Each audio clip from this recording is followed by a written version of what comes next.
Hello everyone, কেমন আছো তোমরা? আশা করি সবাই ভালো আছো। তো আজ আমার বার্থডে।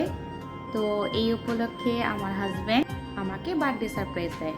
নাজিরা বাজারে হানি বিরিয়ানি আমার অনেক ফেভারেট, তাই সে আজ আমার জন্য নাজিরা বাজারে গিয়েছিল এবং বিরিয়ানি নিয়ে এসেছে। আর আমার বার্থডে উপলক্ষে আমাকে ছোট্ট একটি গিফটও দিয়েছে, আর গিফটটা যদিও আমার ভীষণ পছন্দ হয়েছে। আর হ্যাঁ, আমার পছন্দের লাড্ডুও সে এনেছিল, আর এই লাড্ডুগুলো আমার ভীষণই পছন্দ। ছোটোবেলা থেকেই লাড্ডু আমার অনেক পছন্দ। আমি এই বছর ভেবেছিলাম যে এইবারের বার্থডে সেলিব্রেট করব না, বাট আমার হাজব্যান্ড বলল যে না, সেলিব্রেট করব, কারণ যেহেতু ছেলের বার্থডে সেলিব্রেট করি তো তোমারটা কেন করব না।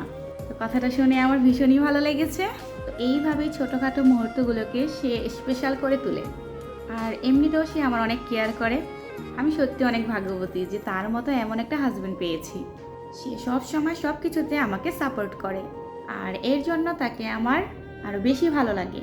তো কেকটা কাটার পর আমি আমার ছেলেকে বিরিয়ানিটা সার্ভ করে দিলাম। ওর ভীষণ খিদে পেয়ে গিয়েছিল, অনেকক্ষণ ধরেই ওয়েট করছিল ওর বাবা কখন কেক নিয়ে আসবে, বিরিয়ানি নিয়ে আসবে।